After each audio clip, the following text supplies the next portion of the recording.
Hello everybody and welcome to Premier League Today. I'm not Mark Pugac, but in all other respects it is business as usual today with a quarter of the season now passed in the Premier League. Let's have a look at today's headlines. The Mancunians march on. City beating the Baggies while United kept it tight with Tottenham as the leading player picked up big wins. Claude Puel is in at Leicester and is clawed 3 points back already as Everton's problems continue with defeat at the King Power.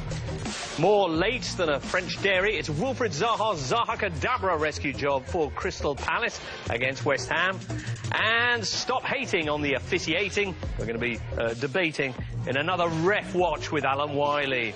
All sorts of controversial talking points in that. Looking forward to today's edition of your Ref Watch. We've got Don Hutchison and Ian Dublin in. It's a very good start. It's a very good. I love that. It's a very good start. All very much downhill from here. Let's start off though with a team that can't be stopped right now in the Premier League. Man City, West Brom, the latest test of their 7-game winning streak, and quite a test it proved to be. A commentary here comes from Matt Holland and Jim Proudfoot.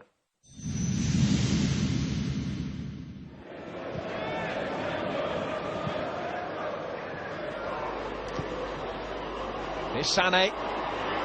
Leon had just afforded him a yard of space. That was all he needed.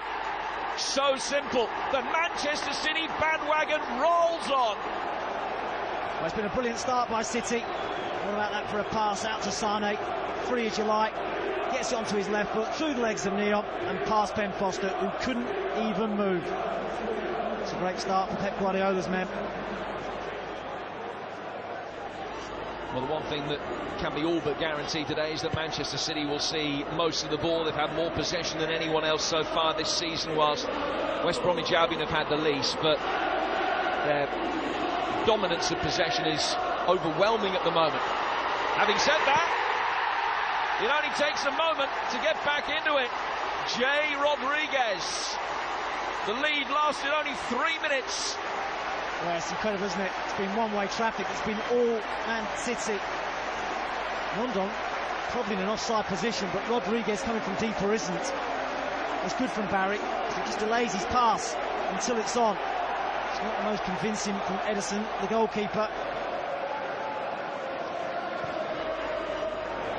Sané.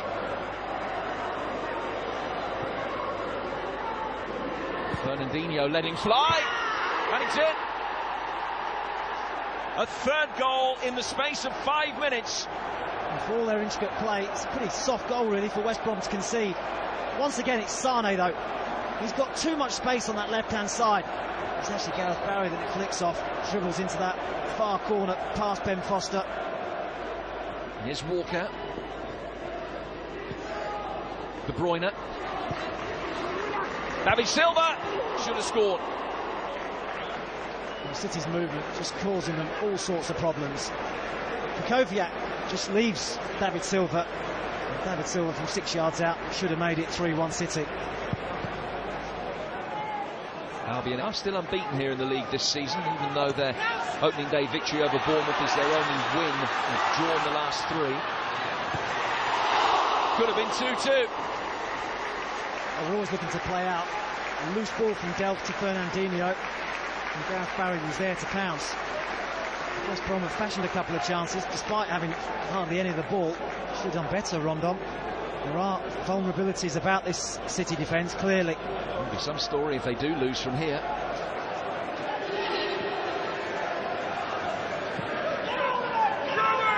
Rondon trying to hold it up.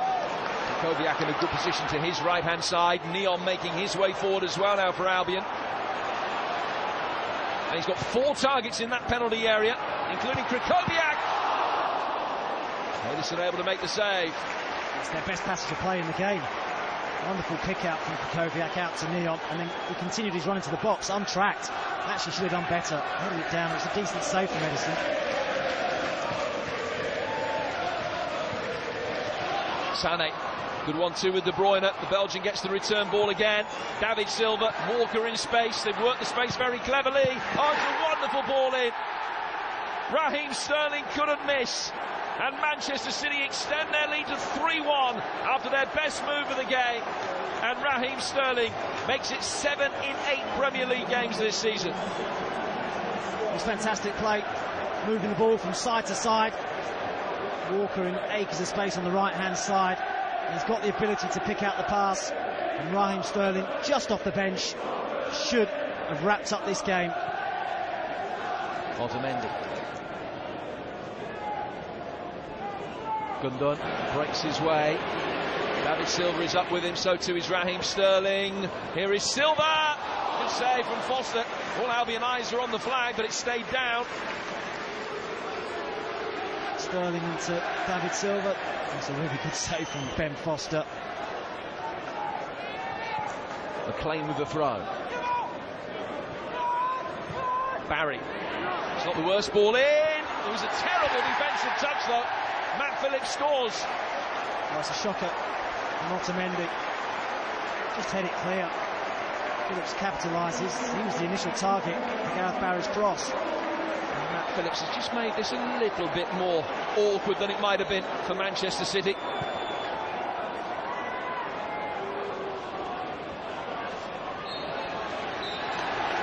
Manchester City extend their own club record to 13 consecutive victories in all competitions. They're back 5 points clear at the top of the Premier League. Perhaps they didn't play their best, but they were plenty good enough to get over the line. One, that is the most important thing, and the way, again, the way we played. We were not panicked with the 1-1, we were not panicked after 3-2, the last minute, so we played a good performance. We did it in a difficult stadium. I'm so pleased on that. They were always going to get chances and opportunities. It was what we could do in respect of limiting them and creating opportunities ourselves. And we've had two great opportunities with Solomon's one and then Craig Orr's one. But the lads have done fantastic. They really worked hard today. Yeah, never an easy game against this Man City. Don Hutchinson, can you recall seeing a finer footballing team in the Premier League? There's been a few over the years. Remember the Invincibles at Arsenal, Man United, I think in the late 90s was super going forward. But in terms of a team that's got the lot, their tempo's very good. They've got skillful players. Defending's not their forte, but when you've scored 35 goals in 10 games, they're a good side to watch, aren't they? Yeah, we'll look at some of the numbers later on. There's some scary statistics about them. It's true what you say about the defending, though. How did West Brom come into this game? I have no idea. I really didn't know what they were thinking. How do you set up against City at the moment? That's what I don't know. Some managers think, well, even if you're at home or you're away, you set up against City, what do you do? If you sit in and give them the ball, they're going to wipe the floor. If you try and push high, they're going to play around you. I think West Brom did okay. I really do. I thought Gareth Barry was outstanding with some of his passing and his distribution. Obviously, it was a deflection for one of the goals. I thought West Brom did okay against... I don't think there's many teams that will play against City and have as much joy and create as much chances. Well, they had a lot more fun than give them a fight, exactly. Yeah. I was just going to say they had more fun than Stoke did recently. But I think it's one of them. I think when I was playing against the Invincibles, and United especially, there was a fear factor. And you'd never admit it, but you were standing in a tunnel thinking, we've got to play unbelievably well to get a result today when United were flying. I think the same's happening now with players playing against Man City. So therefore, mentally, you've got to adopt a different attitude where you've got to go, right, we're at home, West Brom. You know, why not have a good go? There's no point in sitting off them because I know they've scored 2, but there's every chance... You know, over the piece, teams ain't scoring 2 against Man City. So if you go 1-0 down, you're thinking, well, we've got it all on now. So why don't you go and attack them from the very start? Try and get some sort of lead and some sort of foothold in the game. If you let City have the ball and dominate, they're going to hurt you. And they're going to score goals. The thing, sorry, Jez, the thing is, you just don't know how to stop them and who to stop. Exactly. Well, my point is, but from the start, make it old school and have a right good go and put them under pressure. Because you ain't gonna keep a clean sheet for an hour and do what teams do against Liverpool. The problem is you put Silva under pressure, which West Brom maybe didn't do. Then Kevin De Bruyne picks up. Kevin De Bruyne, you put him under pressure. That's why you got Leroy James. Exactly. No, but it's curious how there's a rotation of people who are dominating the numbers for Man City. And the latest one is Leroy Sané, whose figures are just unbelievable. He started, I think, all of the last 5, 4 goals and 5 assists in that time. He's just 21 years old. Yeah, and I think even in all comps as well, I think he's got 6 goals and 5 assists. But I saw a lot of him when he was in Germany, and I knew there was a player in there. I think playing under Pep's certainly helping him, playing with the likes of De Bruyne when you're threading these passes through. And because he's an athlete and because he's so leggy going forward, his touch is always great. Dion takes it out of his stride. And he looks an accomplished finisher. He does. He just looks very comfortable playing in the league like this, where chances are very few and far between as an individual, but when he does get his chances, he's very rarely half-hearted. He very rarely tries something out the ordinary. He always does something that you're expecting him to do, but he does it very well. He'll strike the ball very well. He'll pass it into the corner. He'll curl it into the top corner. He won't try anything too fancy. He just keeps getting his stats right. He's scoring goals, his assists, and he's reliable. If you get him in front of goal, he's reliable. The worst games as are another 6 players that they've got. The worst games he's had for Man City is when Pep's tried to play him wing-back. Yeah, correct. That's not his position at all. Was it last season before Pep brought in the... Yeah, I think a couple of this season as well. I think he played him as a wing-back. He played the 3 centre-halves, and because he's left-sided, and because he can go box-to-box, Pep thought he could do the job. He's not a defender. I can't remember the game it escapes him where he made a rick early on in the season, which cost Man City a goal. He can't tackle. He's not a very good tackler. He doesn't like starting too far back, because what happens when you are a player with his kind of stature and he's that young, he's got loads and loads of fast twitch muscles which make him go very quickly for a very short period of time. If you're asking him to defend and then do that, he won't be able to do it. So you're losing one of your attributes. Right. Fair to say, I think though that Pep Guardiola is really getting a tune out of this team now. After a year or so in the job. So that's 8 wins in a row. Yeah. And you mentioned their numbers, Tom. We should have a look, because they're some scary numbers. Here's their record so far, anyway, in the Premier League. It's the best ever start in the Premier League. Wow. And the really extraordinary thing is, who's the team who's taken points off them so far? Exactly. Everton. It's crazy, isn't it? No, I mean, they're impressive, aren't they? Even some of the games in there, you know, I thought the standout fixture in there and the standout win for me, and you might look at the 3s and the 7s and the 5s and the 6s, I thought it was the Chelsea performance. I thought that 1-0 performance was one of the best performances I've seen from 2 sides when they were going at it, and they made Chelsea look very, very average because of the quality that City had. Right. Chelsea... I heard a lot of people say it was because they played against Atletico Madrid in Europe, they come back a little bit jaded. I didn't see that. All I saw was Man City running them, muscling them, keeping hold of the ball and making Chelsea players work. And after an hour, they were physically shocked. I think you look at the Liverpool result as well. That result for me said, Liverpool, you're not ready. Although that did come against a 10-man Liverpool. Yes, yeah. Regardless of the team they had, City will always put their foot on top of your head to make sure that you don't get up again. They'll score as many goals as possible. They'll make it very uncomfortable. You see that period there, you go 5-6, 5-7 score. It's ludicrous. We mentioned it's the best ever Premier League start. You were talking about Man United back in the day and the Invincibles of Arsenal. Chelsea. This is the best ever, statistically, start. The goal difference after 10 games plus 28. Here's a stat about Man City. Even if they'd scored half the goals that they put away, they would still have outscored all but 4 of the Premier League. They would still have outscored Liverpool, for example, even if they'd only scored half the goals. Madness. And you mentioned Liverpool as well, who are prolific going forward. Yeah, absolutely. They're just so good, aren't they? They're so good, and I think the thing about them, James, they've got so much confidence. I think they believe now, when they look around each other in the dressing room, they're looking around going, if I have an off day, David Silva won't, Leroy Sané won't, Kevin De Bruyne won't, Aguero or Jesus won't. A lot of the teams that are the Chelseas, the Man Uniteds, are teams that will be pushing for the Premier League. I think City's the only side that gets away with having 2 or 3 players, maybe 4 players, that are not at it. Who do you think? I mean...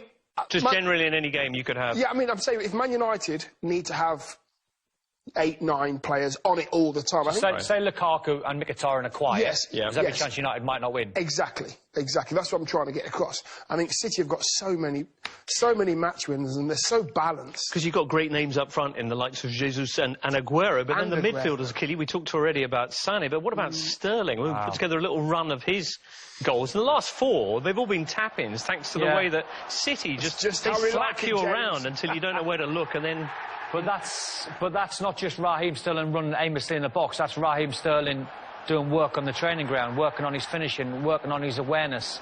You know, he's got Kevin De Bruyne picking passes and Leroy Sané putting on the plate for him. All these chances look very, very easy for a pro footballer, which they are. But when you've got the movement in and around you, why not, if you're Raheem Sterling, go, well, I'll just let De Bruyne get on the ball. I'll let Kyle Walker get on the ball and I'll get some tap-ins. And there's been a lot of doubt about Sterling and his last 4 goals there, showing his last 4 goals, which is energy, getting in the box, helping out, wanting to get on the score sheet. But there's been a lot of doubt about Sterling's final third.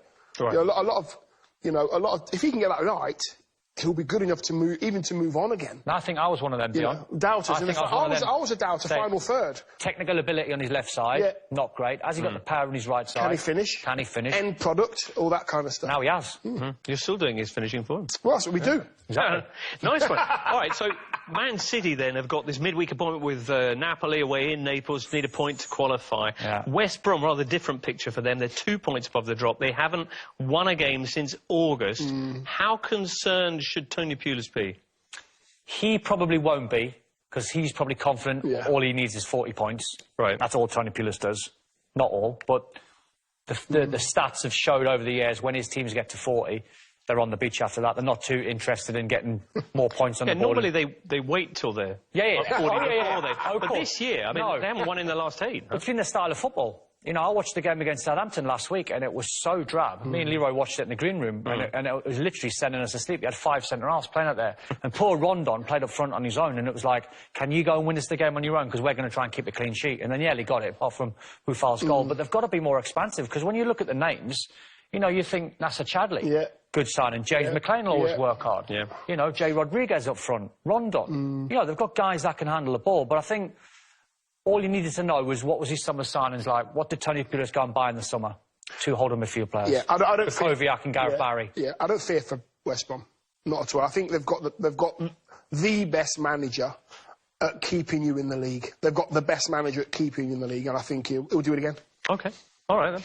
Now, trying to keep track with Man City are Man United, of course, at the top of the table. Earlier on Saturday, they faced Spurs. But we got a goal, and with Mourinho's Man U in lockdown and Harry Kane out injured, we were probably quite lucky to get that. Yeah, I think it's fair. Jose surprised us, playing 3 centre-halves, so he basically matched up against Tottenham. Why wouldn't you? Because you probably fancy, at any given time, United are very, very good at home. No one scored against them. So their record at home's been great. It wasn't the greatest game. There wasn't loads of chances in the game. It was edgy, wasn't it? Very edgy. This is the best chance of the game, and Dele Alli, how can I put it? Has to score. Bottles it. Well, he bottles it because he knows David De Gea's in his eye line. Or is he trying to be too clever with his finish? Because he should dive in head of that, James, but he knows David De Gea because he knows exactly where he is on the pitch. He knows he's in the 6-yard box, which makes the goalkeeper favourite. And then once Dele Alli missed that, Lukaku had a chance off the post, and they were just coming into the game. I thought United were better second half. I thought they were a little bit, not dull, but just a little bit defensive in the first half. I was on social media going, come on, Jose, you're at home, give me something, because this Spurs side can be beaten. And the second half, I must admit, Dion, they were much better. Yeah, they livened up a little bit. That will absolutely make the manager so angry that it's a long ball, flick on, goal. Martial comes off the bench again and performs for his team. Lukaku, look at this, challenge. Well, Eric Dyer, though, not reading the one around him. What Eric Dyer's got to do there, James, he's got to assume that Alderweireld's not winning the first header. Right. So then he's got to be on the cover and say, right, where's the danger? All right, Martial's one of the quickest. Yeah. So what he has to do, James, the reason why that goal was so infuriating for the manager, for the players, is Dyer has to go closer to the centre-half. If Dyer goes closer to the centre-half, it makes Martial run across him. So therefore, he's going to the touchline. Dyer was over here, gives the gap to Martial, he's in on goal. So it's all about positional playing. Defend first, chat about it after. Pochettino might have been infuriated by the old Mourinho.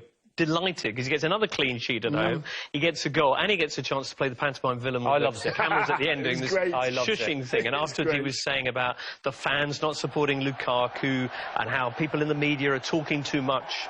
They're talking too much, Dom. Yeah, well, we do. That's our job. We've got to critique. We've got to critique. Do you think there is a fair criticism of the way that Mourinho is using the resources at his disposal, or are the results the answer to that? I think there's a little bit of both. I think there's certain clubs around the Premier League that you expect a style of football from. And I'd even put West Ham in that bracket. You know, you put Liverpool in that bracket, you put Manchester United. There's clubs that have been excited over the years. Arsenal certainly in that bracket as well.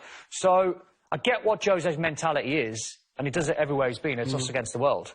So that's why he's, you know, putting the fingers to his lips and shushing. Yeah. I don't think it was necessarily at the pundits. I think it was more or less at the Man United fans because they booed his decision to take Rashford off and put Martial on. So he makes that change. His substitute comes off the bench and scores, and he's give it Why don't you trust me? Yeah. Why don't you just be quiet and know what I'm doing? Well, you could smile and celebrate. It's not Jose's way. You're right, it's not. I wish you would. Yeah. But it's not the Jose when he first walked in the door at Chelsea. It used to be. When we fell in love with him. Yeah. And now it's like, look, I'm going to do my job. I've done it at Real Madrid. You know, I've done it at Inter. I'm going to do it my way. Sometimes it's the ugly way. But if you lift the title at the end of the season, who cares? Success. All he wants is success. He just wants silverware. That's all he wants. Doesn't care how he gets it. But the start of this season, you remember all that flamboyant football they were playing? Was that because the fixtures were easier? Yep. Or did he just give it a little bit and then decide to put the toys away? No, I don't think he's changed. I don't think he's changed the way he's played. I think he'll change against Liverpool away, of course, with the odd game. But I think he's still trying to play a certain way. He's still trying to go forward. I just think the teams in the Premier League are so much better than what people think. They're so much closer in standard as well. And on their day, anybody can beat anybody. I think Mourinho will be fine. Okay. I think he'll be fine, and I think that shush thing is what we want to see from Mourinho. As I say, pantomime villain. Yeah, we of want course, all that. His Man United team are facing an extended period without one of their most important players in Paul Pogba. So any results have to be seen, you know, within that perspective. Let's have a quick look at the top of the table, because there's 5 points between United and Man City. They're going to be facing each other in 6 weeks' time, which will be a great opportunity for United, obviously, to pull some of that margin back. But have a look at the fixtures they've got between now and then. 5 points going on 6 for goal difference, though, isn't it? You know, so that could play a huge role. But look at the fixtures. If you're Man City, you've got, you know, Arsenal coming up, you've got Leicester, Huddersfield, Southampton, West Ham, United. That's the big one, Dion. And then you look at Man United, they're all winnable as well. Well, City possibly on paper have got the easier games, but I believe that for United to be 5 points away at this stage, I think that's a good place to be, because it could have been a lot worse. The way City are playing, it could have been a lot worse. My worry for Man United is if you're going away to Chelsea, right? 19th century football. Who, Chelsea or Jose? I suspect Jose might. Yeah, so what I'm saying is, you went with that attitude against Liverpool, you got a point out the game, then you got beat off Huddersfield. It doesn't exactly put you in the right position to go away from home against Chelsea and go, a 0-0 draw will do us. We've still got a little bit momentum, because you know City are playing Arsenal, and there's every chance City might beat Arsenal. So then you're, what, 8 behind? Yes. With 11 gone? Yes. Then it's a gap. That is a gap. From Pochettino's point of view, he was rather upset recently when Guardiola described his team as that Harry Kane team. Did the last 2 results in the League Cup against West Ham and this suggest that actually Guardiola was spot on? Yeah, there's always going to be an element of Harry Kane being Tottenham because of all his goals, and they do rely on him without a doubt. But they are a lot more, and they are shown a lot more when Harry Kane's not there as well. I do like, tell me his name, Don.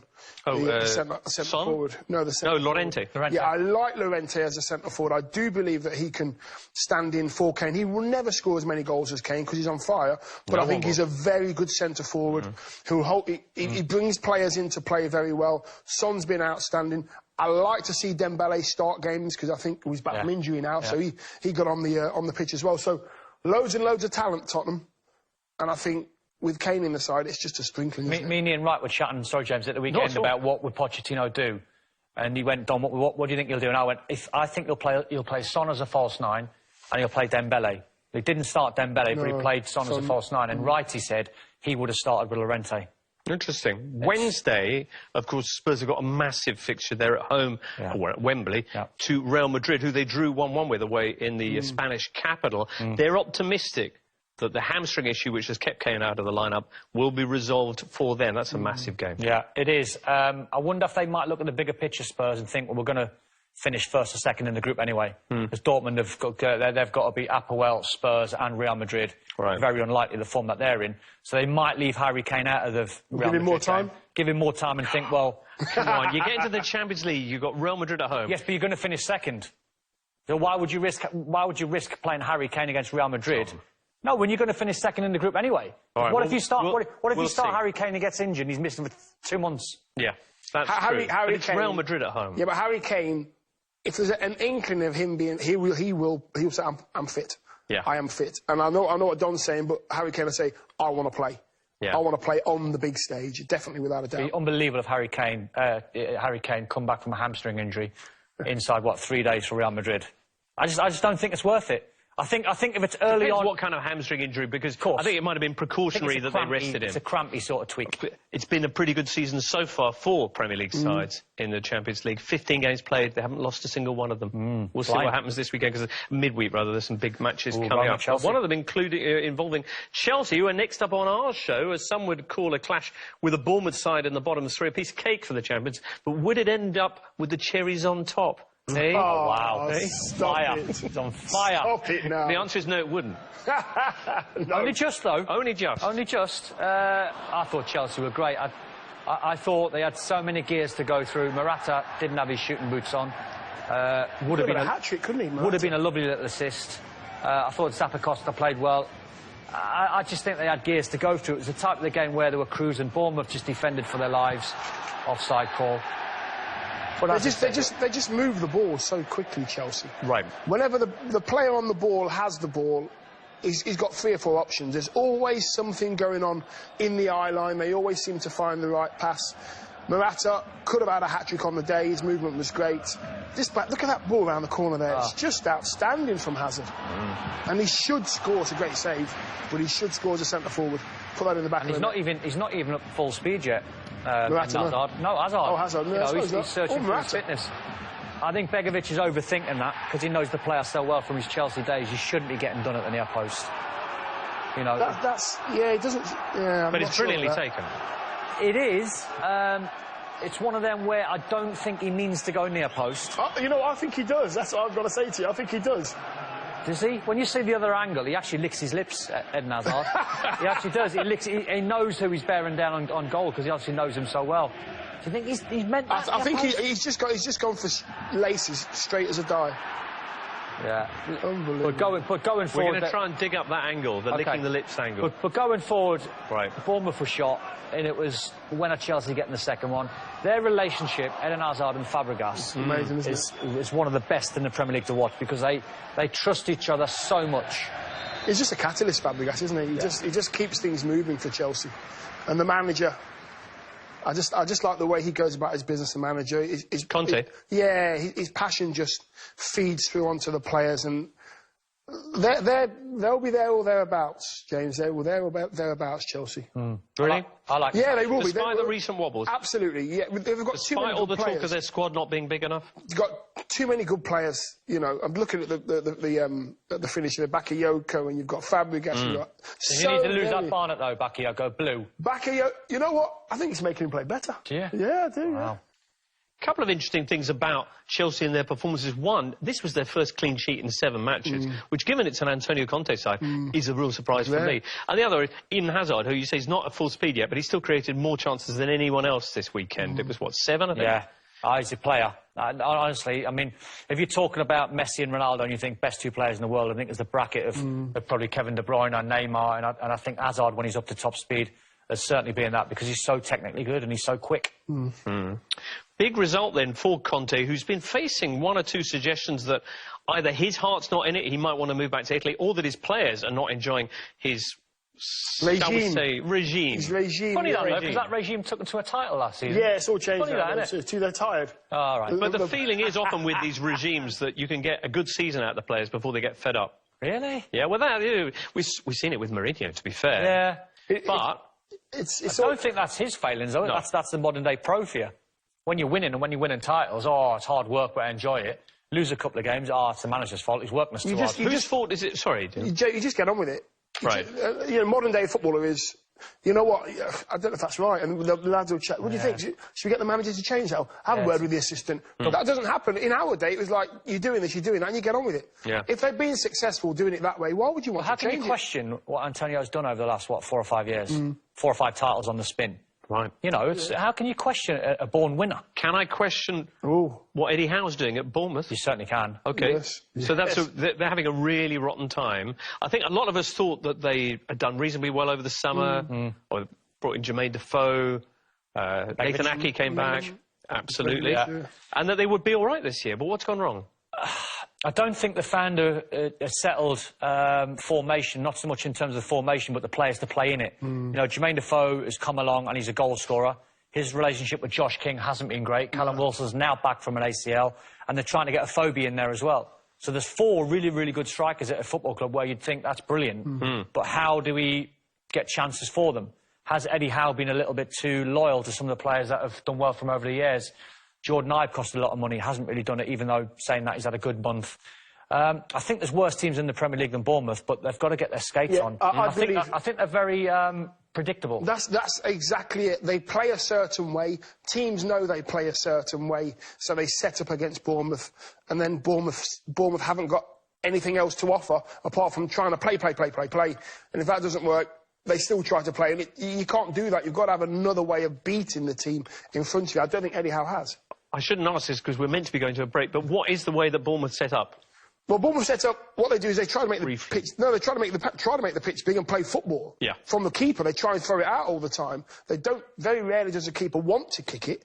They try to play through teams that are better than them, and if they lose it, they're all out of position. Right. So I think they've got to, or the manager's got to come up with a way that works better for players like Ibe, Anaphobia. Sometimes you've got to roll up your sleeves, Dion. That's it, exactly. Play dirty football. Yes, I don't want a bit of dirty football. Dirty football. Was it Dirty Jurgen football. Klopp who coined that phrase, wasn't it? Dirty football. Dirty points. Dirty points. Dirty points. All right. Now, we're going to take that quick break then on Premier League today, after which we're going to be off to the King Patsy, a brilliant start for their latest foreign manager called Claude Puel in this case. We'll be back in a couple of minutes.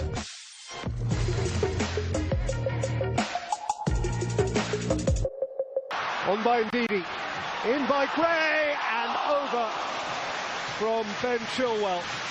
He could have taken a touch, you know. I mean, in the end, he's going down on his weaker side, Chilwell, and he hasn't quite managed to wrap his foot round it. The Leicester fans are loving what they're seeing up to now. There was a concern amongst some that he might be overly conservative. James with the free kick, out by Ndidi. Gray twisting and getting clear of Davis, and leading away from Gay. And feeding it in here for Mahrez. There's Vardy! Launching a new Leicester era, as only Jamie Vardy could. How he dreamt it. Absolutely. But the energy in this game up to now has mostly been with Leicester. And I must admit, Everton looked very, very slow as soon as this was won back. This guy is probably the liveliest on the pitch at the moment. Demarai Gray, I think he's having an absolute stormer of a game. And it's brilliant for him, and he just does the simple thing. And it's beautifully set up. And Everton, from their own free kick, have been absolutely torn apart by a really incisive Leicester counter. Rooney's played a lovely ball in for Lennon, and Lennon tried to tee up Calvert-Lewin, and nothing came of it. Well, it was very unselfish. Rooney, it's an absolute peach of a pass. It really is. I thought he could have been selfish, Lennon. I thought he could have gone for the dink as Schmeichel came towards him. To do is get a block on it. You don't have to swing your foot on it. And again, it shouldn't have been that influential from Gray, but it is his cross, and Kenny has had an absolute howler. Told incidentally that the Premier League panel have sat and decided that Demarai Gray should be credited with the second Leicester goal on the basis that his shot was on target. Mirallas. Here's Lennon again. Caught up by Fuchs. There's Kenny, and he's got it behind. It's worth a shout. This is worth a shout, because Fuchs didn't look as if he got anything on the ball. Again, the pace is troubling Fuchs, and he didn't touch the ball. But you know what? That could quite easily have been given.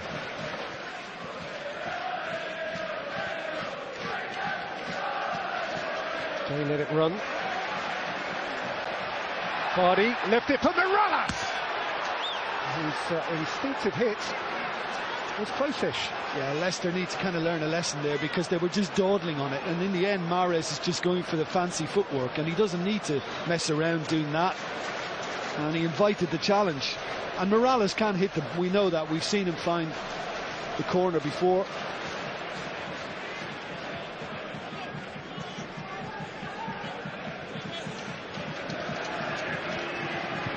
Rooney, Mirallas, he's had another go. And past the other post by more or less the same margin. Schmeichel, I think, had the last one covered and he knew it was going past the left post. This time he couldn't take a chance that it was going to drift past the right, so he had to get something on it. I just think that Leicester City have looked as if they're playing to a plan, more so than Everton. Fuchs. Good run back by Davis. Now Rooney looking forwards. Pokes towards Umar Nias, whose first touch was heavy. Yeah. Harry Maguire was too lax, too casual coming out. In his favour, that it's kind of an awkward height. I mean, it was doable, but, you know, always just a little awkward. As the truth be told, been a little bit of a blank second half, but that was Leicester playing to their position. I don't think Puel will be too bothered. It's all about the result for him, and he's immediately accepted here. Nias, Calvert-Lewin. Leighton Baines. Just didn't dip soon enough. No, good try. Very good try. If it's low enough, I think Schmeichel's in position.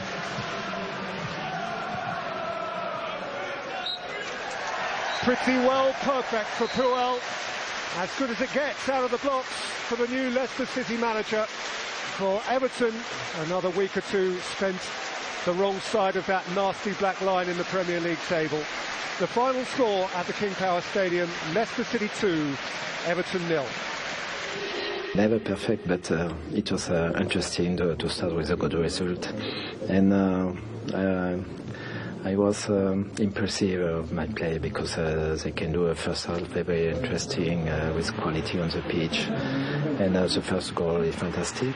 But we are strong together, and with this atmosphere, it's difficult without playing a good game. First half, yeah, I was disappointed. I was disappointed that we were not on the front foot the way we'd spoken about. So we wanted to change it around second half and really go for it. And second half we dominated without getting the rewards that probably our possession and dominance justified.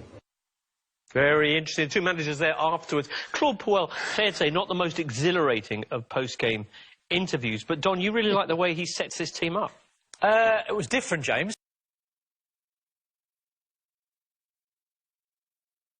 Because I thought, and our favourite player this season has been Okazaki. Yeah. Albrighton, I thought, has been brilliant. Slavin at times excellent. Started with none of them. So he played with Mahrez as a 10. What do we know? Exactly. What do we and know? Mahrez has been playing down the right-hand side, and he went with Chilwell, who's attracting eyes from big suitors around Europe.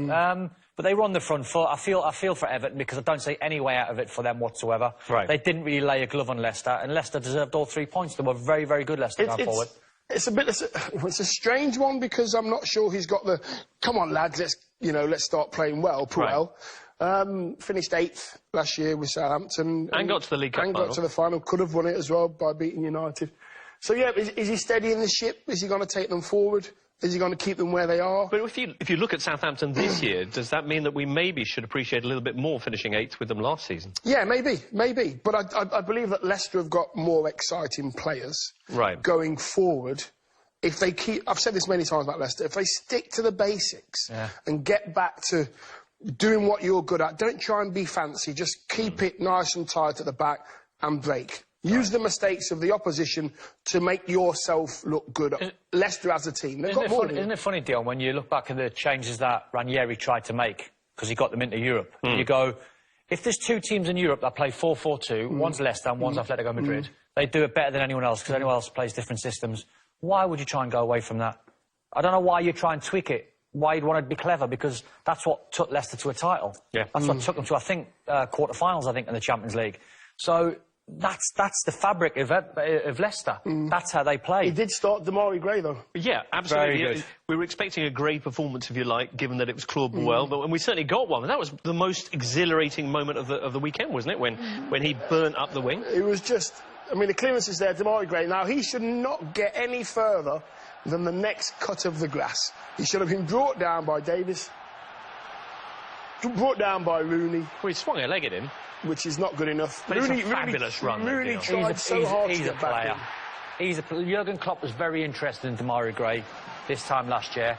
I think he's a real player. I think he offers more legs than Mahrez, and that's probably why I mean, ridiculous own goal from John Joe Kenny, but you can see why, if you're not going to play Mahrez on the wing, and you'd go for a younger model, who's excellent, and then you can free up Mahrez and play him as a 10. You can see what Puel's thinking. He came in, what, 3 managers ago at Leicester? Demarai Gray from Birmingham? Yep. Why has he never got the chance before now? What's the knot with him? I don't think there's a knot with him. I just think because Mahrez was the standout player in that position. Right. Albrighton was great down the left, workaholic. This is great, by the way. Yeah, and then you want the flicks and the tricks and the creativity of Mahrez. How do you get this kid in the side? Well, Puel's fixed it in one game. Hasn't he? So he's gone, well, I'll tell you what we'll do. We'll play Mahrez as a 10, play the young kid out wide. Exactly, and then he's got both bits of talent. You've got Vardy at the top there just to finish things off. It's just that's how Leicester have to play. You know, if they try to be too complicated, they'll let themselves down. But you've got to give Gray the ball. You've got to give Mahrez the ball. You've got to let the centre midfield do his job. Let the centre forward do his job. Centre halves don't go anywhere apart from defend. That's how they won the league. Yeah. Of course, it did rather play into their favour this week, the fact that Everton set up possibly the worst way you could do against a Leicester team that's brilliant at counter-attacking. I don't know what Everton's setup was. Well, they tried to match him. I've got no idea what they tried to do. Well, he tried to play with 2 wingers, Dave Unsworth, and he more or less said, I'm simplifying the game for you. We're going to play 4-4-2, and we've got better players than you. Not against Leicester, because they've probably arguably got better players who are in more form and got more confident than you, and that's why Dave Unsworth at half-time had to make substitutions. He took 2 of his big players off at half-time, and he took Wayne Rooney off on an hour. Fine, you make a call, but why have you started with Gilbert Sigurdsson, who cost £45 million on the bench?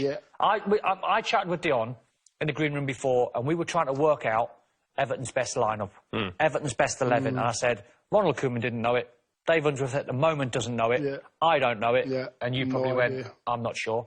Which is always a worry. Let's have a look at the next 6 fixtures for Everton, because David Unsworth's been saying, I or anybody else who comes in will need time to sort this out. How long can Everton afford to give him? Well, they're winnable fixtures, and I said and I said that before the Leicester game. I said, and went to the chairman and said, look, the next 6 fixtures in the league I can do well in. Give me the time. The flip side of that is, if you bring Dave Unsworth in, he can say, well, I can get the results as well. So I feel sorry for both. Ronald Koeman's time was up, but there's fixtures there. They think Watford at home, massive game for them. Palace away is never easy. Southampton, not really sure what you're going to get. West Ham at home, you'd fancy yourself. And Huddersfield, there's games there that you can win. I can't call Everton winning one of those games. In regards, I can't say, well, they'll win that one. But I can't say that about those fixtures. I can't say, yes, they'll win that one, or they'll lose that one. I can't say that. I said it a month ago when Burnley came to Goodison Park, and I went, they'll beat them. No, this is a team that since then has managed to draw at home against the 5th best team in Cyprus. Yeah. So any Premier League side could... And you're right, you've got no chance of beating Lyon on Thursday. Yeah, Lyon, they need to win, but that's the least of their worries. How worried are you, as a former Evertonian yourself? Huge. How worried are you about them realistically maybe dropping out of the league this year? James, because we joke about it every Monday. I went down with West Ham on 42 points with a side that was 10 times better than this Everton side. And we had... we had Di Canio, we had Defoe, we had Freddie Canuto, we had Trevor Sinclair, we had Joe Cole, Glenn Johnson. To be fair, you also had Don Hudson. David James. Then I was patrolling the midfield, which might let the lads down slightly. But we had a superb side that went down on 42. So right now, we've just seen Bournemouth, who have been woeful. Are you more worried about Everton in their form or Bournemouth? Who do you think is closest to going down right now? I think closest to going down is Everton. See, because when you want goals on your side, and you mention Jermaine Defoe, Josh King, Callum Wilson, Afobe, Everton have got Niasse, who didn't have a squad number 18 months ago, and you lost Lukaku's 25 goals. That was the most ludicrous bit of business all season. Imagine how bad it would be if they hadn't won the summer transfer window. And I tweeted, what a window Everton have had. Oh, to be fair, we were all excited. Best in the Premier League. The Sigurdsson move was a surprising one, but... It's a good move. It's a good move. Great signing. With all the players that they had in that role already. Very good signing. They didn't have Rooney at the time. Right. And they didn't have probably Davy Klaassen at the time. So 45 million for a guy that was frightening last season. All right. Well, a long way between now and January when they can try and sort things out. We'll move on then, and another possible candidate for relegation. The only one, though, of the bottom 3 to pick up a point this weekend. I'm talking about Crystal Palace, and what a dramatic finale for them at home to West Ham. Dion, take it away. I'll take it away. Don's on the floor. It's as low as a snake's belly, Don.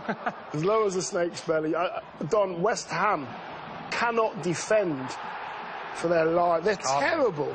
So all over the place. I think Palace have got this togetherness now, and this don't stop till the final whistle type And they've got attitude. this Zaha as and well. And they've got Zaha back, which is a huge thing. He's now going to be their catalyst, their best chance of scoring goals. You know, once you get off to a start like this at Crystal Palace, where the chairmans give you 2 games to save your job, and you beat Spurs midweek, and you get a goal from Chicharito, and you've got bodies in the box, and you start to value, then all of a sudden you think West Ham have cracked it. They're absolutely flying. They had to ride their luck a little bit. You know, Joe Hart has probably had his best game, a couple of great saves. But they were very, very good, West Ham, in the first half. They played with the shackles off. They took the game to Crystal Palace, who, you know, we know they're not great. We know they've got no momentum. But for periods in the game, they looked really well. They looked great. This goal here from Ayew, sorry, James, big signing from Swansea. Look at the forwards that are breaking. You know, he's got Nielsen on the outside of him, doesn't need him. Chops inside. Within half an hour, West Ham are cruising. Yeah. 2-0 up away from home. And he's been brilliant, by the way, for the past 2 or 3 games. Absolutely outstanding, Ayew. Taking charge of the situation, knowing that he's got the best chance of scoring, nobody else. But when Palace have got this man back, fit, and he's running at defence, he's picking out the right pass. What is going on? We call that fishing. Don't go fishing. Don't stick your legs in there, because you never know what's going to happen or what you're going to catch. And it's just such... I like that. I've never heard fishing. Bonner went fishing and it ended up in the net. That's what happens. Oh, stop it now. But he placed it well. It was a brilliant finish. Oh, stop it. Oh, dear, that's just too much. I can't be coy, James, whatever you do. Hey! And then, by the way, so you're 2-1 up. You know what the atmosphere is like at Selhurst Park. You're hanging on because of Ogbonna's stupidity. And then you're thinking, right, what have we got in the locker if you're Slavin Bilic? Because you're hanging on, they're hitting the crossbar, Joe Hart's making saves. It was going to be a hard afternoon. What you do is you say, right, listen, we just defend. You don't go gallivanting. Don't go thinking you can win the game by another goal. Don't go... All right. So this is 95th minute. The game's almost over. Turn. Gosh. You just don't... What you don't do is you don't pass that... You make sure Palace don't get the ball. Right. He gives the ball to Palace. And they get one last chance. And they get one last chance to go forward with about 25 seconds to go. Townsend picks out a great pass. By the way, Antonio's still not even in the shot, by the way. The guy that could run 100 metres in about, I don't know, 12 seconds. Still not helping anyone out. Brilliant from Zaha, because you knew he's the man, the lad that's in form for them, the trickiest player probably on the pitch. And that feels like a win for Roy Hodgson and a defeat for Slavin Bilic. Although, to be fair, Roy afterwards was saying that he had to be happy with the point, but he felt Palace had dominated and deserved more. Bilic we'll talk about a little bit more in a second, but Don, I know you're keen to look at that goal again. It's just because it's so horrendous, James. It's under... I don't want to say under 14. Before we go into it, so I'm a Premier League player. Yeah. Bit of a stretch here, but I am. All right. And it's 95 minutes on the clock, and all I've got to do is hang on to the ball. All my team's got to do is hang on to the ball. Especially if you are Antonio, the strongest man in the world. Right, so he's the ideal guy to just pack into the corner. Perfect. Yeah. Right. But instead, what goes wrong? Why does he make that mistake? I can't give you an out, James, because, as I said, it's naivety. Right. Stay in the corner flag, keep the ball there, come back on yourself. But he sees players, he sees teammates. Well, it's Lanzini's fault, it's Ayew's fault, it's not so much Chicharito because he's a centre-forward. But turn back on yourself because there's now 30 seconds left on the clock. Right. Now you've got Mark Noble, your captain's going, what are you doing? What on earth are you doing? Now get back into shape. Look at Mark Noble, what he says here. You know, he's furious. You know, he's got a stupidity. And he goes, just keep it in the corner, read his lips. It's honestly, Joe, if I could handpick you a player to be in this studio, it would be Antonio and say, keep that ball for 10 seconds for me. Right. Him every day of the week. Now, people on social media, West Ham fans have been saying Slavin Bilic's fault. And I'm pro-Slavin Bilic. I know he's a friend of mine, so I'm a tiny bit biased, right? And I want West Ham to do well. And I understand the change will be made in the summer, so West Ham fans will get their wish. Right. Slavin Bilic's contract is up. But why not just get behind your players and get behind your manager? Because Zabaleta, who's been a warrior for them, has given 2 penalties away this season. Font hasn't had a good game since he joined West Ham. Ogbonna gives a penalty away. Andy centre-forward. Carroll gets sent off last week. Yeah. And Antonio's in the corner flag with the ball at his feet. Yeah. How's that all Mark Noble fault? feels the same way that you do. He's come back into the team. He's fought his way back into the team. And look, you were saying about lip reading. I'm not sure how much you're on lip read, but well, I'll tell you what he says. Get it in the corner. I'll tell you what he says. Take it in the corner. Take it in the corner. It's that game's won. So naive. That game's won. Slaven Bilic has won. That would have been back-to-back wins for Slaven Bilic. And Mikel Antonio is the only reason why they didn't win that game. That's the only reason. Now, it's 25 seconds to the end of the game. If you don't know, as a centre-forward, as a footballer, to go back into the corner and say, listen, I'll wait for someone to foul me or I'll stick it out for throwing. Right. You've got to know. If it's a youngster, you could give him an out and go, oh, he's just a little bit naive. But not in this case. Right, we've got a whole raft of games we've got to look at in a second, but I do want to ask you one thing. You said before, Slaven Bilic was told by David Sullivan, you've got 2 games to save your job. Now, he beat Spurs midweek in the League Cup. That was one, I imagine. Narrowly ended up with a point in this one. Where does that leave him? And what does the knowledge that he's leaving in the summer do to his impact on that West Ham team? Well, that's why it's all up in the air, and that's why fans around the world don't really know whether to stick or twist, because they're looking at performances on the pitch. They're hearing the chairman saying, don't worry, the manager's got 2 games. They beat Spurs in the EFL Cup. Happy days for Slaven Bilic and West Ham fans. And they should have beat Crystal Palace, apart from a bad decision with 25 seconds on the clock. So in my mind, it feels like he's 1-2 on the spin. Would you stick with him, Dion, if you were West Ham? Yes. You would? I would, yeah. All right. Well, 4 more games for us to have a look at now, starting with a Teutonic tussle at Anfield as Klopp's Liverpool hosted David Wagner's Huddersfield. And once again, Liverpool strong defensively at home, just as they're not away from home. Yeah, best man at his wedding, wasn't he, David Wagner? This one we'll discuss in Ref Watch. I've done the commentary on this game, and Huddersfield defended really well. For so long. Yeah, they didn't lay a glove on Liverpool. It was a funny display after beating Man United. I thought they might have come out and try and beat Liverpool. Salah, bad technique, because if you're going down the middle, you've got to take all the pace off that. You can't be blasting it because you give the keeper a chance. And then just before half-time, you think, right, they've got it all on now. Big team talk for Jurgen Klopp at 0-0. If you go down the middle, you have to do it slowly so that he has a chance to dive out the way. If you go hard, there's every chance goalkeeper might still be there. Stick a leg on it. It's a poor penalty anyway. It's a very poor penalty. And then second half, Sturridge scores a brilliant goal because he's so calm in front of goal. Again, another one in Ref Watch. Keep an eye on Daniel Sturridge. You know, he sucks Lursel to come off his line very quickly, just dinks it over him. And I said in comms, this will end up 2 or 3. Because Huddersfield just sat in, didn't offer nothing. Spooky. Yeah, when you give so many chances away, especially to a team like Liverpool, they will score 2 or 3 of them, depending on how many you give away. Nearly, Firmino there, nearly falling over in the celebration, or just getting himself in a great position to score a goal. And this is a bizarre one. So Gini van Alden has scored 18 goals in his career in England, every one of them at home. Never scored an away goal. See, that's fantastic. Smashes one into the top corner. And I can't put my finger on why. 9 Huddersfield players in the box here. Not one of them really taking responsibility. I don't know, Don. I scored loads away from home. but this was Huddersfield to a T, really. He just didn't want to get beaten badly. Didn't want to offer anything going forward, and Jurgen Klopp got one over his best man, Wagner. I thought Huddersfield would have given a little bit more. Yeah. Well, they were coming off that fantastic performance against Man United. Exactly. I thought they might have come with a little bit more. All right. Let's move on then, shall we, Dion, to Arsenal and their clash with Swansea, which saw the Gunners come from behind for the 3rd game in a row. Brilliant ball, by the way. Great ball. Tammy Abraham to Sam Clucas. I mean, I always bang on about the weight of pass, and it's a brilliant little pass in behind. He's a good player, Clucas. Just keep an eye on Abraham here. Could easily have left that short. I hit it too hard. It's a great pass. Isn't it? It's a great pass. Straight through the keeper's legs.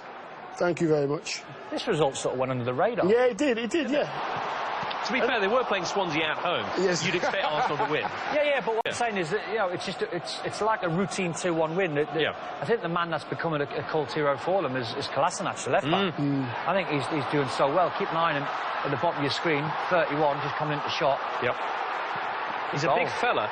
Kolasinac, they picked up for 2.7 million in the summer. 3 goals and 3 assists so far. Yeah. He's certainly not built like your classic wing back. No, he's not. He's stocky, isn't he? He's By the way, very well built. I seen him last season, and he's got some guns on him, James. When he rolls out, Arsenal left back.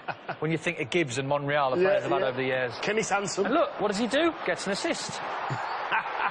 Aaron Ramsey, who's having quietly a very nice season. Again, going under the radar, still getting his goals, getting his assists. And assists from Kolasinac. Great pick out, and a lovely finish.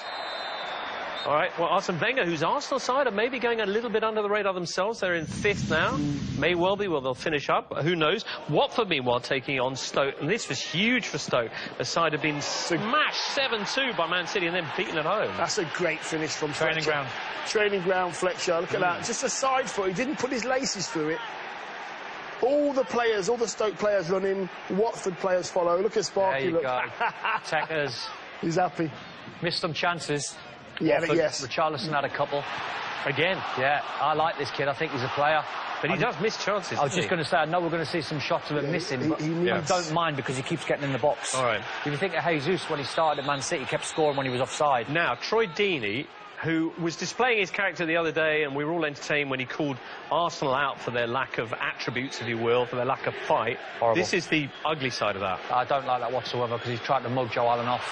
This is a race you never want to see in football. Gomez and Charlie Adam. You never, ever want to see that race. That'll take some time, that race. Should score, though. He has to score. I'm surprised that Charlie didn't go with his laces, because he normally does, doesn't he? Ping it. Pings Meanwhile, it. down on the south coast on Sunday, Brighton took on, lovely free kick this, by the way, took on their neighbours Southampton. Oh, wow. You know, Southampton, for me, have to have Stephen Davis playing. He's so important to them. He's the captain. He's always in the right place at the right time. His passing ability is fantastic. They all listen to him, and he gets himself a goal. I do like Brighton, you know. I like the way that they attack teams as well. They're not very... And Glenn Murray as well, who's been in here many times. Yeah, he's been here a couple of times, and since he come in here, we must have rubbed off on him because he's been fantastic. He's been fantastic. Yeah, well, the haircut has helped. Pascal Gross as well, yet another great import from the Bundesliga. Yeah. Lots, aren't they? Yeah. There's lots. I think there's so many buys that you can have from the Bundesliga. 2 goals and 5 assists for Pascal Gross, and that's, you know, given that Brighton have only scored about 7 goals, that's pretty impressive stuff. It's a good header, that, you know. It's a very difficult header. Put it in the near Let's post. have a look at the table, because, of course, Brighton were very much down the bottom end to begin with, but a run of results that has taken them up to 12th. We mentioned Everton and Bournemouth and Palace, who are still, despite that point against West Ham, 4 points adrift of safety. And as we whisk our way up to the top half, you see that the top 6 is now pretty much, you know, the top 6. Yeah. Might change order, but that's who you'd kind of expect to be there at the end. Well done to Burnley for being there in 10th place. 10 games in, are we allowed to take the table seriously now? 100%.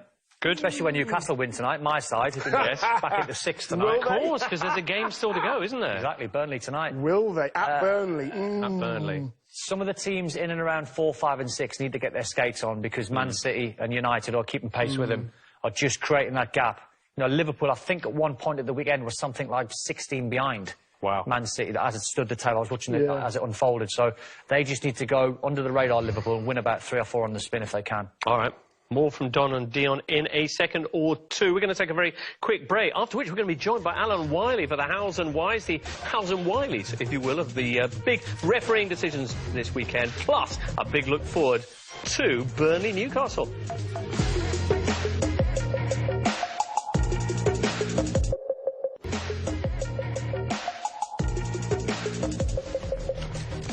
Welcome back, everyone, to Premier League Today, where it's the return of the man in black, Alan Wiley, joining us.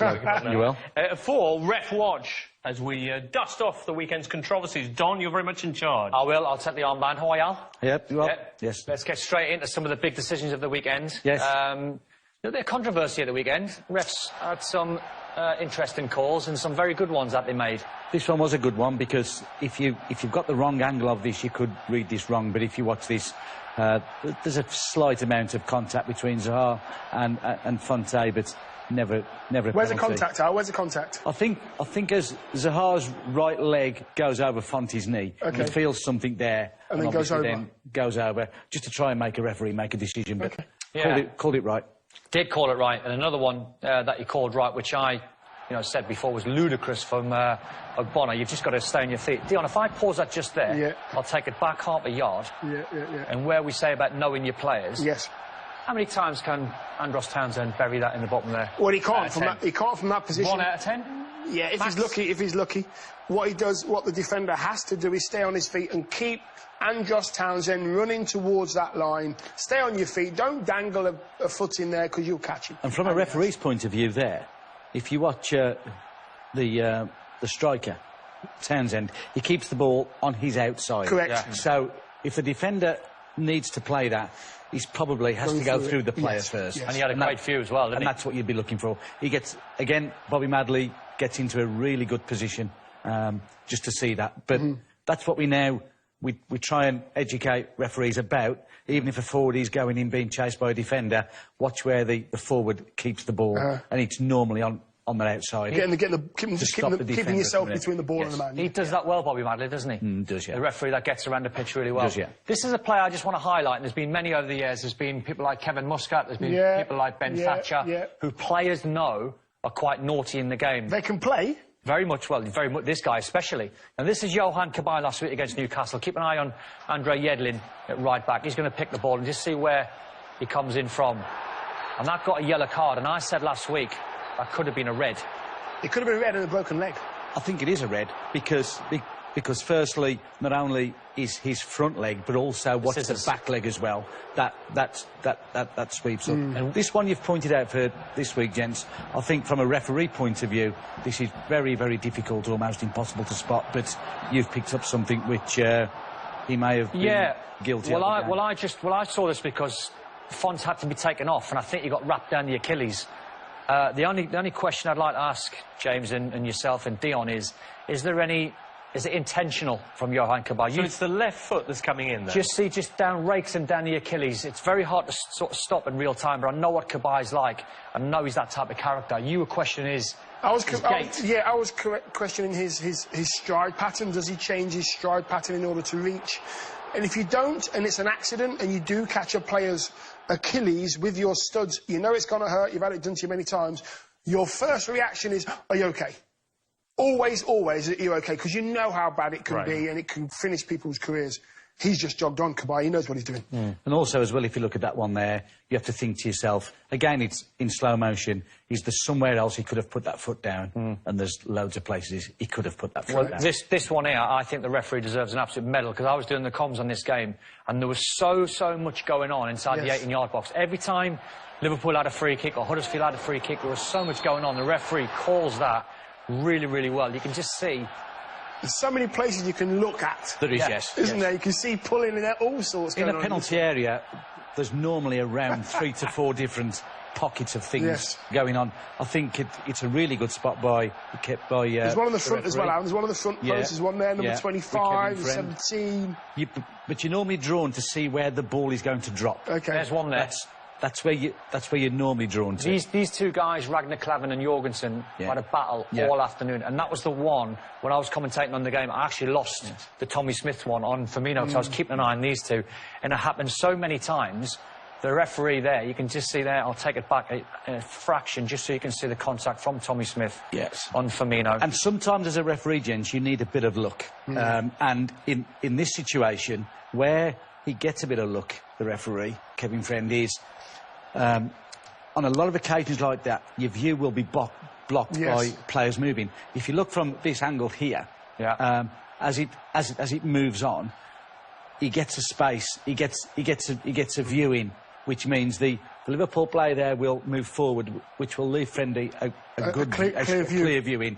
And sometimes you need a bit of luck. So you think about 4 or 5 players there who got a hand on somebody's chest. It's just the fact that Firmino's pulling away that's given the game away. And I think there, James, you go for the more serious one. Right. And that one, if you compare that with all the others, that one stands out because it's a real shirt. But he's done well to spot that, because, as I said, my eyes were drawn towards Jorgensen and Ragnar Klavan. And again, that's why he's had a little bit of luck that he's had the gap. He has, yeah. And again, the fact that we say to the referees, if you just focus on 2 players, you'll miss something else. So raise your awareness to everyone, but it's a difficult area. He's done absolutely fantastic there. Is that one of them where you're just staring into an area?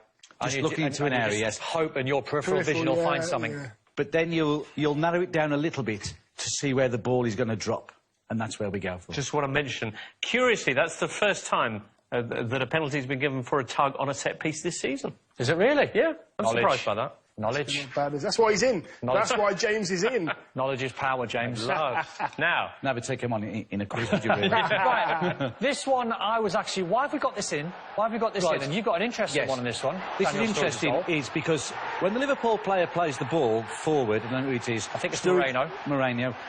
Sturridge is in an offside position. Now, under the offside law now, if it comes as a deflection or a rebound to Sturridge, he will be flagged offside. The fact that is it Smithy? Yeah, Tommy Smith, the fullback. Yeah, because he goes to head the ball, he purposely plays the ball and heads it into the path of Sturridge. That then puts Sturridge onside. So it's not just contact with the defender. There has to be intent. It is, yes. I didn't know that. No. So I thought just coming off a defender, because that you're onside. Because when the referees and the assistants are speaking with each other, to help the assistant out, the referee will either shout played by, which means he means it, or if he shouts deflection or rebound, it means he's still offside. And that's how they help each other. They've got a hard job, these boys, haven't they? You can still give them as much stick as possible, though. Especially on this one. Yes. Especially on this one. You can have all the rights in the world. When you get one wrong, we're quick to jump down your throat. And unfortunately for the referee, I think he gets this one wrong. On this one, gents, I've given explanations so far this afternoon. This one, I can't explain why this isn't given. Because everything is there. You look for, does the defender play the ball? Is he anywhere near the ball? And in this situation... there's another angle as well, but if the ball doesn't get touched by feet whatsoever. He goes over the top of it, he brings Aaron Lennon down. If you watch here, look at the ball, just the ball, and the ball, the rotation doesn't change at all, it keeps going, and all he's doing now is bringing the player down, so... And yes. Is that the linesman, Alan? Or should it be the referee? No, that's probably between them, but the referee should have an angle in there to see that. And that was a big blow for Everton. It was 1-0 short at the time. Could have equalised. Yes. Back in the game. This is Phil Jones and Dele Alli having a little set to. Dele Alli was quite an angry man all afternoon. Had loads of little verbals with Ashley Young. That was actually quite funny. And then a dive that is just absolutely blatant, where it gets to a point where we're not actually helping you guys anymore. When you see Dele Alli, the way he goes down under no contact. Which is very clear to see, Alan, as well. Jones is unfortunate there, but we can see it from our point of view. I'll play that one again for you. From the referee's angle, it just looks like a trip. But the situation these days about the simulation panel, because it hasn't ended up in a yellow card or a second yellow card or a red card or a penalty, that doesn't get referred. Just go back again to the from the top, please. From the top. See, the thing about it, this is what angers me about the players now, because I know that Sissoko's throwing it in, Ali round the corner. Now, he's through. That's my frustration. He's actually gone past Jones. He can stay on his feet. I don't know what he's achieving by trying to get a free kick there when he's gone past Jones and he's heading towards his own box. Does he think that they might have more of a chance of scoring a goal from a set piece, from a free kick? Or the only out I can give Dele Alli is he might be thinking he's going to get clattered. Right. Just to clear one thing up, Alan, you were saying that won't go before the committee for any kind of retrospective action for diving because it didn't go in the referee's book. Even if Phil Jones had just picked up a yellow card, James, and had a yellow card in the game, that wouldn't have been referred. If Jones would have picked up a second yellow card in the game and been sent off, then it would have been referred. OK, but the fact that he hasn't been sanctioned at all... It doesn't get referred. So it won't get referred, OK. Right. And what about this? Are you going straight to Dean? I'm going to go straight to Dean because this is run out of time. Some people have asked whether this could be referred. I don't like this whatsoever from Troy Deeney. Stoke were waiting for the ball to be thrown back to them. Didn't get thrown back to them. Watford kept it. This is what happened. I think this Troy Deeney's trying to mug Joe Allen off here. And Ryan Shawcross hits the floor, which is ridiculous from a so-called hard man for Stoke's point of view. But I do not like the way Troy Deeney was smirking as he's got hold of Joe Allen. It's interesting. Not a nice one, Al. It's not. Firstly, from a referee's point of view, you've got lots of players around it, so that's difficult to actually spot. But the fact that Michael Oliver yellow cards both players there, that is deemed that he's seen what has happened.